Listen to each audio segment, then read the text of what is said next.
biarin aja nih mau nawarin gue pinjeman tahu. Karena gue kayak 3 bulan, boleh gak kita pindah ke kantor lo? 3 bulan. Lah emang 3 Kan 3 bulan kan? Oh iya pas melahirkan. Iya, kocak dan nih orang. Ya sekuat-kuatnya mental kita sebagai ibu ya. Mungkin gue bukan baby blues, gue kayak husband blues. Jadi bawaannya gue marah-marah mulu ke laki gue waktu gue habis lahiran. Strong. Ras terkuat di bumi ya Adalah ibu-ibu. Selamat datang di yang Tos mau Serba. belok ke kiri, Lima sepeda ke obrolan serba kanan. ada.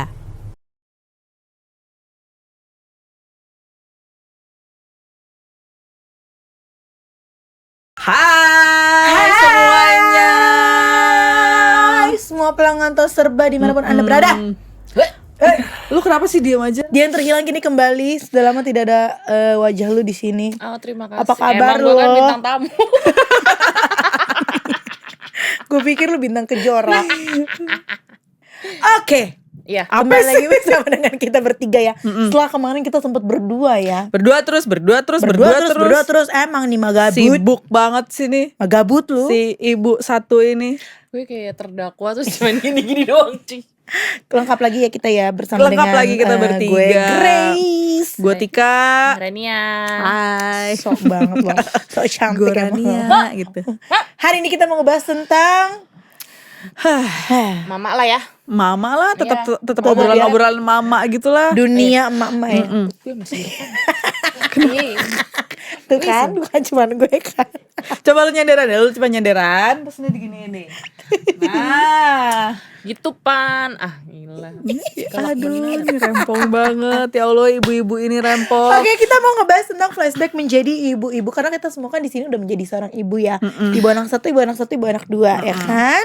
Flashback pertama kali menjadi ibu-ibu maksudnya kan? Iya dong. Pertama kali menjadi ibu-ibu. mother, merasakan motherhood Iya. gitu. Gimana? Stresan Anda? Stres gue. Stres. Pusing. Apa yang membuat Anda stres? Duit. Enggak. Enggak. Bukan itu yang bikin gue stres. Ternyata tuh ngurus anak. Newborn. Ini gue, balik lagi ini gue ya.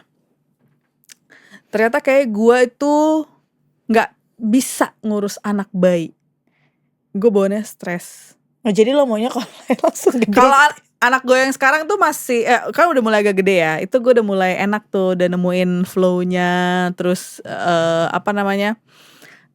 udah bisa diajak ngobrol, udah bisa diajak udah ngerti diskusi, iya udah ngerti. Tapi waktu masih bayi, nggak tahu ya, mungkin karena gue baru pertama kali jadi ibu juga. Jadi tuh, tapi tuh ada teman gue yang menikmati proses itu. Cuman kalau gue ketika 3 bulan pertama, 3 bulan awal tuh gue tidak menikmati sama sekali at all.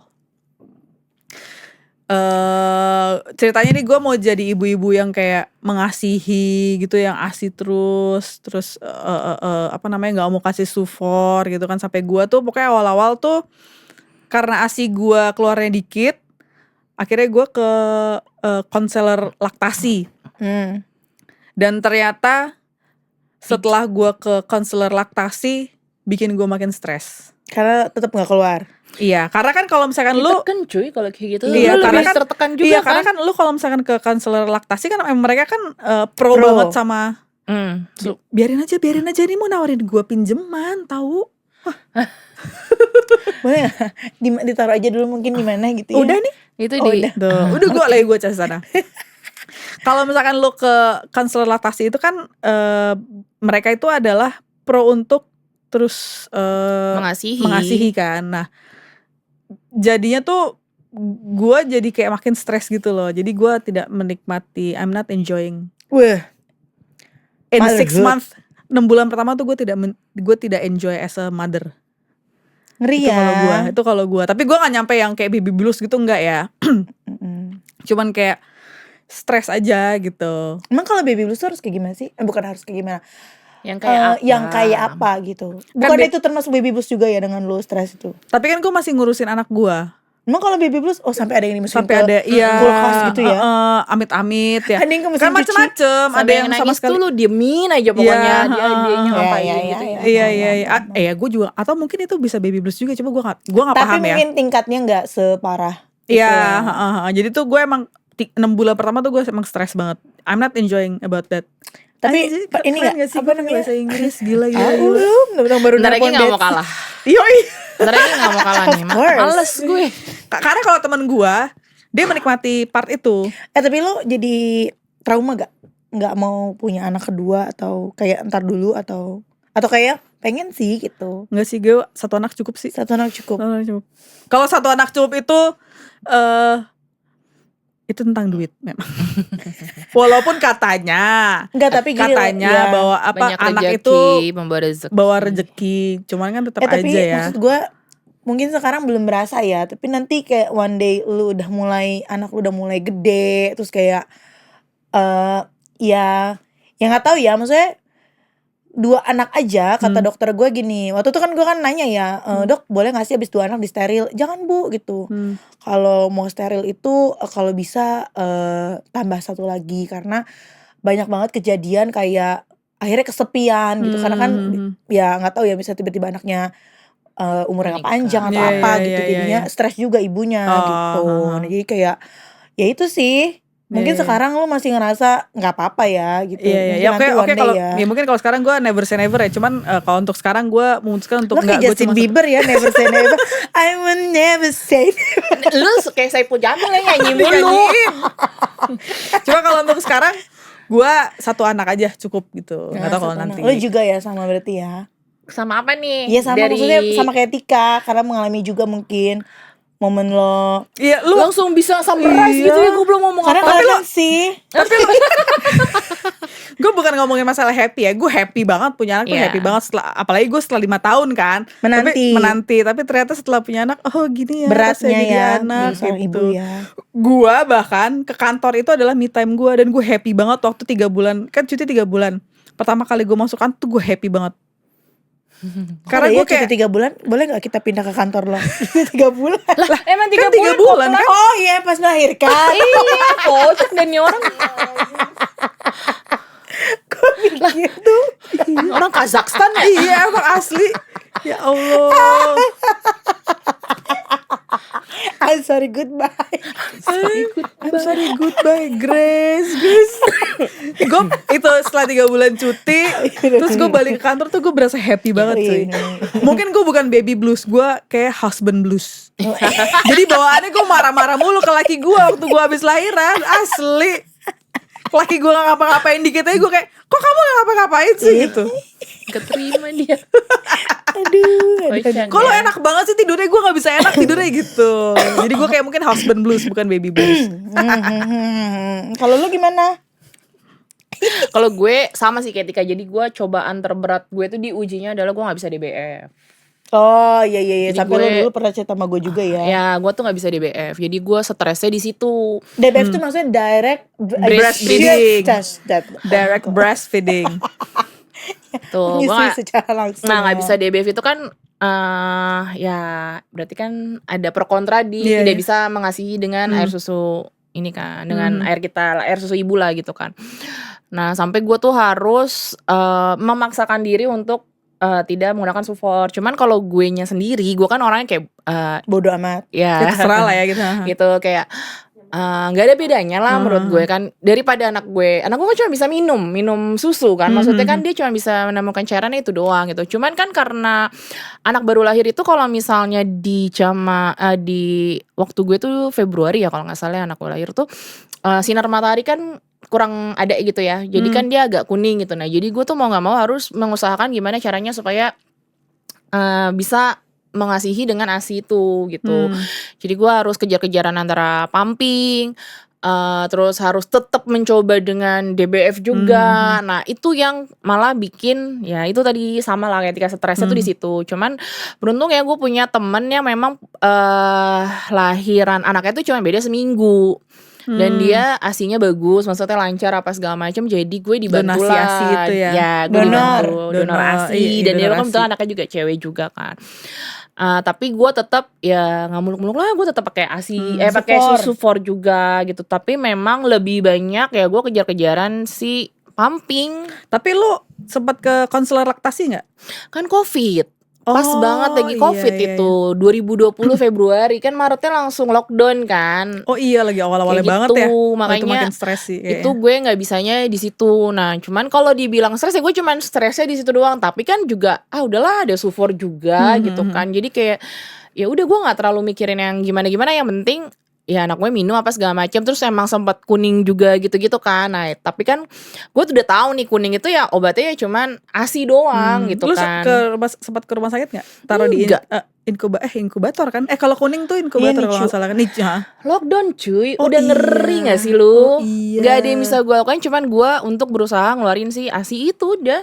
Makanya gue minta tolong temen gue waktu itu donor ASI yang kayak gitu-gitu sih. Cuman memang ya begitu, pumping kanan kiri, anak gue tidur pumping. Pokoknya kerjaan gue tuh Iya benar-benar. tiap jam tuh cuma pumping, 2 Iya, itu jam asli stres. pumping gitu. Kalau Itu anak stres sih. anak bayi kan sebenarnya cuma tidur doang ya Iya. di waktu itu sebenarnya menurut gue anak gue adalah anak yang sangat baik, nggak rewel dan lain-lainnya. Cuman ya itu karena gue harus memenuhi cairannya dia itu yang bikin gue agak berat di situ. Selebihnya mah nggak ada sih, enjoy aja. Lu tau gak, gue tuh sampai karena gue ke konselor laktasi itu ya, sampai gue tuh beli alat untuk si DBF ini. Jadi tuh anak gue juga ada tongue tie sama lip tie tuh 2 tuh, jadi agak susah untuk DBF. Akhirnya tuh gue sampai beli selang, kayak selang di botol, terus ada selang kayak selang infus kecil gitu, lu ditempel di atas payudaranya. Jadi sambil melatih si anaknya untuk DBF, karena kan dia nggak bisa abis di Insisi. ya abis di insisi gitu kan, jadi agak susah tuh DBF-nya. Lu akhirnya insisi ya? Insisi Anak karena gue lip tie juga lip soalnya. tie, tongue tie. Nah itu tuh gue sampai beli si alatnya itu tuh lumayan tuh 1 jutaan apa kalau nggak salah harganya. Itu jadi gue setiap dia juga harus bikin sufor terus campur ditempel di sini, jadi biar dia melatih kan. dia untuk DBF itu. Jadi ada sufor, terus ada ASI juga masuk gitu kan. Itu pokoknya tuh sebulan awal tuh gila, gue pusing banget sebulan sampai 1,5 bulan, sampai akhirnya gue memutuskan untuk udah nggak apa-apa deh anak gue sufor minum pakai dot. Karena ya itu mungkin karena ibu baru kali ya, jadi kayak ya bener, pengennya idealis, lo harus full ASI, harus apa, jadi kayak nggak boleh pakai dot, nanti kalau dot anak lo jadi makin susah untuk DBF-nya lagi. Jadi tuh akhirnya kayak ya udah 1,5 bulan pertama pakai alat tuh, jadi kayak tiap dia nangis bikin dulu, terus tempel baru ini Repot ya. repot. Nah itu bikin gue stres sih, sampai akhirnya itu udah deh nggak apa deh, gue mutusin pakai dot aja lah. Kalau misalkan udah bener-bener ini banget, udah pakai dot sambil gue pumping. Jadi pumpingnya pun juga ASInya pun minumnya dari dot, bukan langsung DBF. Iya, gue juga gitu. Kayak ya udahlah, gue daripada ntar gue stres, yang ada ntar ini anak jadi nggak keurus. Nah, since itu tiba-tiba anak gue karena udah mungkin dulu awal-awalnya susah banget minum ya, pas pakai dot kayak keenakan gitu, kayak wah enak nih gue nyedotnya, minum susunya banyak banget cuy. Sufornya dalam 3 bulan itu gue ada momen 1 bulan itu dia 4 kaleng sufor. Karena cowok kan, Karena kalau cowok iya, kalau cowok kan dan sufornya waktu itu gue masih pakai yang nan itu mahal. PH. Iya itu mahal. Menguras tabungan ya. Gila sih, itu the best sih menurut gue.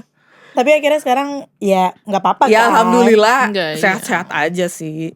Iya, sehat-sehat Iya sehat-sehat aja. Iya. Kalau lu gimana Grace? Anaknya kan 2 nih. Dia gue tahu nih, dia kalau dia tuh ada anak lu kenapa waktu itu ya Grace ya? Operasi kan. Operasi hernia. Oh hernia, anak lu kena hernia ya? Iya, ada di YouTube channel aku ya, nonton. Iya. Tapi itu akhirnya jadi knowledge loh buat ibu-ibu yang mengalami hal yang sama. Banyak banget gue terima deh. Gila. Brand, ayo dong masuk dong Brand. Gak, jadi kalau gue anak pertama gue itu nangis mulu, sampai sekarang lagi dia nangis mulu.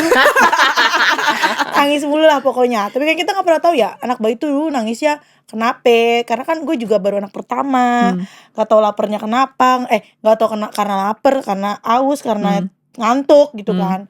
Tapi pokoknya dalam sebulan pertama Naikin itu, dikit Grace. nah dalam sebulan pertama itu udah segala cara gitu gue lakuin sama suami gue, kayak manggil Dukun beranak. sama sih goblok.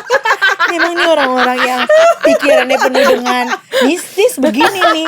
Enggak lah, manggil massage ya kan. Terus apa namanya, pokoknya segala macam, massage lah, tukang urut lah, bidan lah, udah gue panggil semuanya gitu kan. Mereka ngerti kan, udah biasa megang anak-anak bayi kan. Tapi juga mereka tuh bilang, aduh kenapa ya ini kok nangisnya agak aneh ya, kok gak mau berhenti gitu, dipijit sakit. Itu umur berapa, Grace? Waktu berapa bulan? 0 sampai 1 bulan. Oh gitu. Sama 1 bulan itu. Dan gue stres banget sih lumayan gitu. Kayak duh ini apa yang harus gue lakuin gitu. Nah sampai satu ketika di hari Sabtu ya, itu jam 5 pagi bangun gitu, ini anak nangis mulu 2 jam nonstop woy.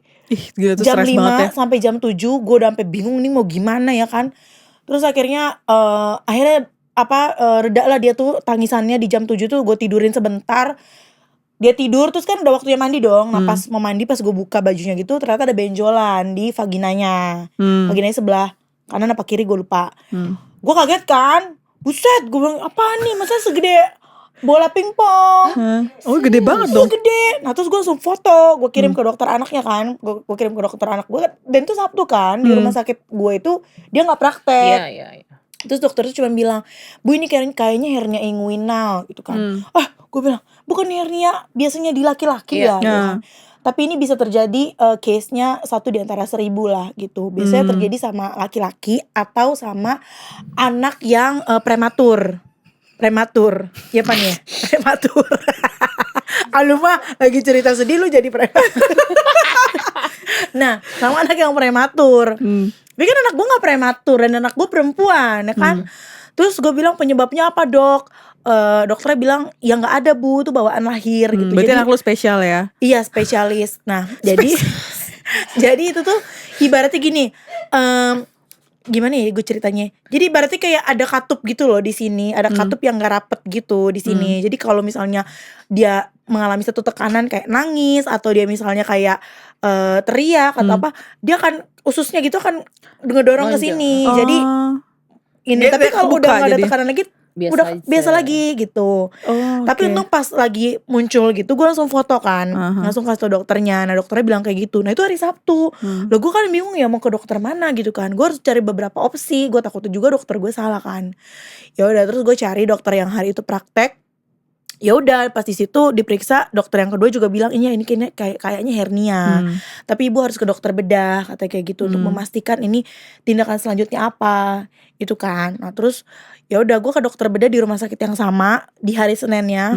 Dokter bedahnya bilang iya Bu ini hernia, ini harus dioperasi gitu kan. Gue kan buset, baru lahiran, anak pertama, lahiran gue sesar, biayanya lumayan mahal ya kan. Udah operasi aja ya kan. Gue tanya berapa biayanya, 50 juta di situ. Enggak lu gak bikin sumbangan? Iya donasi ya, koin untuk enggak sih. Terus tapi gue nanya sama dokter ini, dok maksudnya jalan satu-satunya harus operasi apa gimana? Karena gue juga baca-baca sebenarnya bisa kalau misalnya ditahan gitu loh sampai dewasa, tapi resikonya ya fatal lah gitu. Nah kalau misalnya emang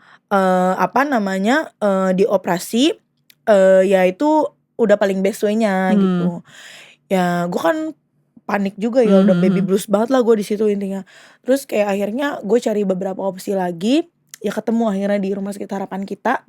Itu emang kan khusus penyakit, semua penyakit ya. Ibarat kata menurut gue penyakit anak gue ini udah paling maksimal. Tapi ternyata di sana yang paling rendah tingkat resikonya. Jadi lo kebayangkan kayak apa di sana.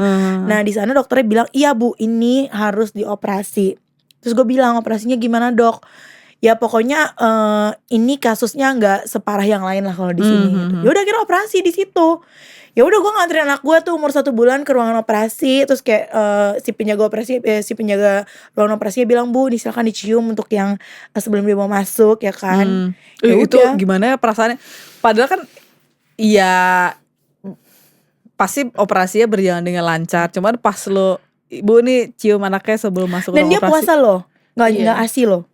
Dan dia nggak tidur, tidurnya nggak bisa. Ini iya, karena duduk kayak tidurnya kan. Iya karena di Rumah Sakit Harapan Kita itu kan rumah sakit pemerintah. Jadi tahu ya, bukan kayak rumah sakit swasta gitu ya.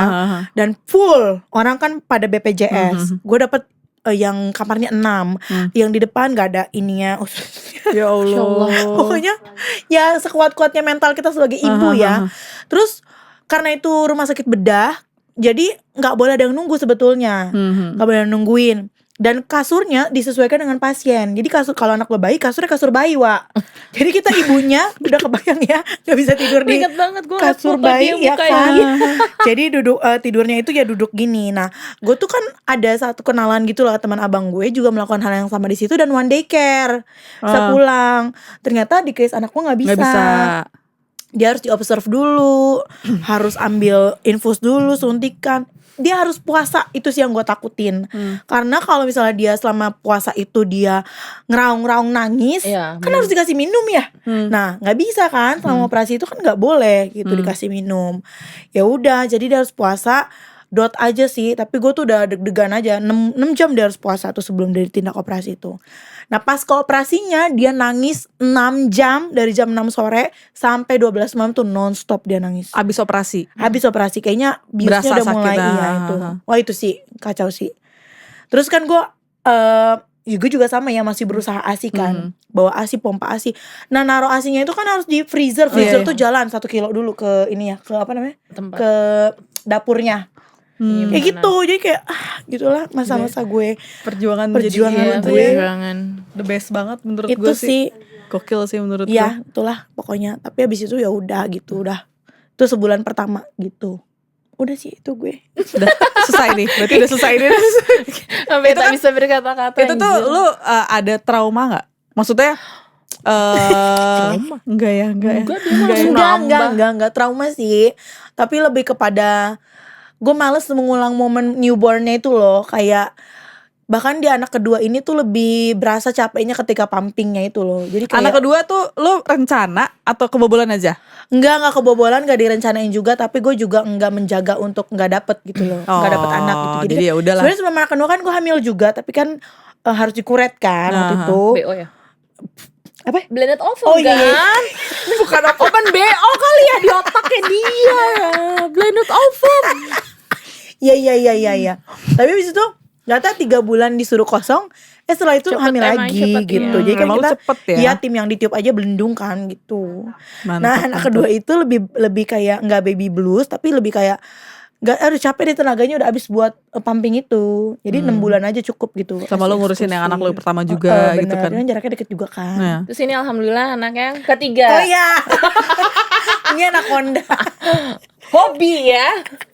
Enggak, tapi gue juga ini sih, maksudnya kalau tadi Tika bilang 1 anak cukup gitu. Nah kalau gue ya itu, gue mikir mungkin aduh sekarang mungkin gue capek ya. Terus mungkin ya secara biaya juga lumayan ya. Tapi kayaknya nanti kalau di masa tua gue tuh kayak apa namanya, Sepian. iya kesepian. Ntar anak gue satu sekolah di Norwegia, Amin. Gue aminin. satu dong. di Edinburgh. Amin aja. Terus gue di Bekasi berdua sama suami gue. Ya bikin anak lagi lah. Iya bikin anak lagi lah. Banget. Lah udah peot Oh, udah lah. peot. Gitu Repot sih. banget. Trauma sih nggak ada gitu. Cuman kalau dipikir flashback lagi ke zaman, ya Allah newborn tuh lelah banget. Iya, say. newborn tuh Ya emang Allah. newborn paling apalagi lu lelah kerja banget sih. kan, itu berasa banget sih. Itu.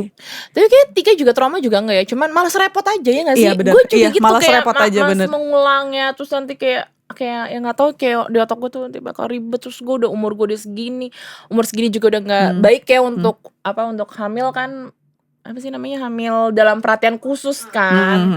Kayak gitu juga, kayak gitu gue sih lebih takutnya di situ. Jadi kayak udahlah cukup gitu. Tapi lu KB nggak? KB KB lah. Alami. apa itu namanya? Apa tuh? IUD. Iut spiral. Gue pikir keluar di luar. Lu juga? Kelokur di lokur. Gue juga udah pakai Iut juga, apa tadi, kolokur itu. Karena gue karena gue terlalu subur dan terlalu Iya kayak gue kan ditiup. Iya. Oh tapi berarti sebelum yang anak lo ini sempat hamil juga? Enggak, gue Enggak. tuh udah pakai, pokoknya gue pas melahirkan gue langsung pakai Iut. Kontra nggak tapi tiap bulan? Ngapain?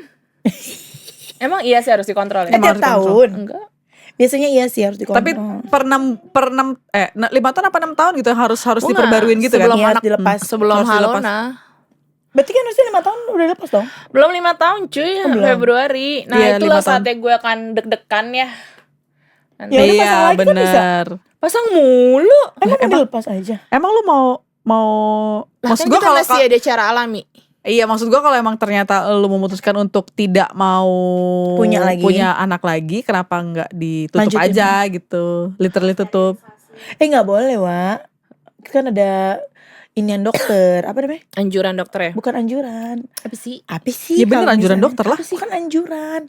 Apa ya? Hukum dok. Oh, Loh, nggak tahu gue. kedokteran gitu ya. Loh, tapi kan kalau misalkan Di tergantung beberapa sama rumah sakit nggak boleh. Tapi Tergantung gue lebih sama- setuju kalau yang di steril itu suaminya sih, karena kan sekarang juga banyak ya pemerintah tuh mencanangkan untuk laki-laki tuh vaksetomi. vaksetomi. Kalau laki Apa, lo laki lo di vaksetomi, dia bisa kemana-mana dong. Kagak ngehamilin orang bisa kemana-mana. Biarin aja. Jangan ditiru ya, Bener, Say. Gak Jangan mungkin ditiru. lah, maksudnya tuh vasektomi itu kan juga demi kesehatan si laki-lakinya juga untuk mengurangi terjadinya kanker prostat dan lain-lainnya juga gitu loh. Oh. Lebih ke Ada kesehatannya juga gitu. Tapi kalau gue tuh pernah lihat influencernya di Aussie gitu ya. Betsy. Bukan di Aussie sih, di mana gitu ya. Nah, dia itu si cowoknya vasektomi. Ceweknya enggak steril nih. Hamil cuy. Wah, sama laki-laki lain berarti. Enggak, sama lakinya. Dan itu baru 6 bulan pas kamu melahirkan tiba-tiba udah hamil. Maksudnya kayak kuasa Tuhan aja gitu Iya, loh. iya, Gak ada yang judging tahu. banget ya, gue Iya, judging banget. kalau gue sih kayak ya tadi yang gue bilang, gue kayak masih belum pengen ya, cuman kayak aduh gue kayaknya hamilnya Iya, bisa nggak ya, agak- umur gue udah segini, gue ada back pain yang kayak gitu-gitu, terus nanti gue gue lagi bekerja, gue tekanannya kayak gini gitu, gue bisa nggak ya, apakah nanti hamil gue yang sekarang akan seperti hamil gue yang dulu kan kebo banget, nggak berasa apa-apa. Iya, hamil gue juga kebo banget. Takutnya kan begitu, gue tuh cuman di situnya aja. Tapi kalau kayak trauma pas segala macam, enggak sih, nggak ada sih, cuman kayak mas repot aja sih gue. Iya sih, emang itu kalau itu harus kesiapan mental sih. Karena hamil 9 bulan tuh, selama 9 bulan itu juga penuh dengan rasa Tapi kekhawatiran. kalau gue waktu ketika hamil, gue enjoy. Iya. Gue tidak merasakan yang keluh kesah. Ya alhamdulillahnya gue tidak merasakan yang kayak mual-mual, muntah-muntah, morning sickness gitu. Gue nggak merasakan itu. Enjoy gue ketika hamil tuh enjoy. Yang gue tidak enjoy itu Afternya. ada afternya itu Newborn-nya si aja. newbornnya ini sih yang gue bikin yang kayak aduh ini pusing banget, ternyata yang ngurusin newborn tuh pusing banget. Nah, makanya ini pesan moral. Jangan melawan kepada orang tua. Iya Apa sih? hubungannya? Jangan karena ternyata menjadi ibu tuh susah. Ya kan, baru kita tahu tuh sekarang Luar gitu biasa loh. Ngurusin anak tuh susah gitu. Jadi Gue juga sampai shock. Apa hubungannya Bisa sama orang tua? Gue pikir lo kayak pesan moralnya adalah Iya, benar. buat ibu-ibu yang di luar sana semangat berjuangnya. Itu kan ada pesan moralnya juga. itu juga tapi maksudnya ini buat yang belum pernah menjadi seorang ibu ya kan. Ternyata menjadi seorang ibu tuh nggak gampang. Gak segampang itu. Jadi emang kalau emang mau merencanakan punya anak, itu Nah. emang harus bener-bener dipersiapkan mentalnya persiapkan sih. semuanya. Iya. Bukan cuma Uang. masalah duit, tapi mental itu menurut gue Yang paling pertama sih. Sebenarnya nggak cuma ibunya doang ya, orang-orang terdekatnya juga. Bener, orang-orang terdekatnya juga. Kalau misalkan menurut gue orang-orang terdekat gue tidak akan support gue segitu ya, kayak gue juga nggak mau hamil sih, nggak mau melahirkan. Support system, makanya sekarang banyak juga yang child free ya. Mm-mm. Tapi itu nggak boleh dijudge juga karena itu Yes, keputusan, itu keputusan dia. pribadi Mungkin kita nggak masing-masing. pernah tahu dia kan mungkin nggak punya support system ya kan, kita nggak pernah tahu. Jadi Atau kita emang dia mau biarkan mengejar saja. karir, ya itu kan udah Yes, keputusan masing-masing. bener gitu. Cuman itu kalau misalnya emang, kalau menurut gue kalau emang mau punya anak emang harus dipersiapkan semuanya sih. Karena tuh sekarang tuh That's banyak right. banget kan berita-berita yang aneh-aneh kan. Terus yang kayak gue buka thread itu juga banyak juga orang tua yang mengeluh punya anak tuh kok kayak gini banget ya, gini gitu. Baby blues is real. Baby blues is real, man. Is real. Kalau sudah parah banget, better mencari orang yang bisa profesional. Oke, jadi buat ibu-ibu di luar sana yang pernah mengalami namanya stres ngurusin anak, baby blues atau whatever itulah ya namanya, ataupun buat ibu-ibu yang sedang menantikan peran barunya menjadi seorang ibu, pokoknya semangat dan juga selamat. Selamat dan semangat. Karena semua ibu itu hebat. Iya. Ya Pokoknya kan? ibu-ibu tuh the best banget lah. Strong. Ras terkuat di bumi ya. Adalah ibu-ibu yang mau belok ke kiri, Sena ke kanan. Itu Nah. ras terkuat. Nah itu dia. Pokoknya kita semua hebat, kita semua tuh layak. Asik. Luar fisik. Selamat Hari Ibu. Selamat Hari Ibu untuk semua ibu Kalian hebat semuanya. perempuan luar hebat. biasa, the best. Best. Tungguin episode selanjutnya ya. Bye.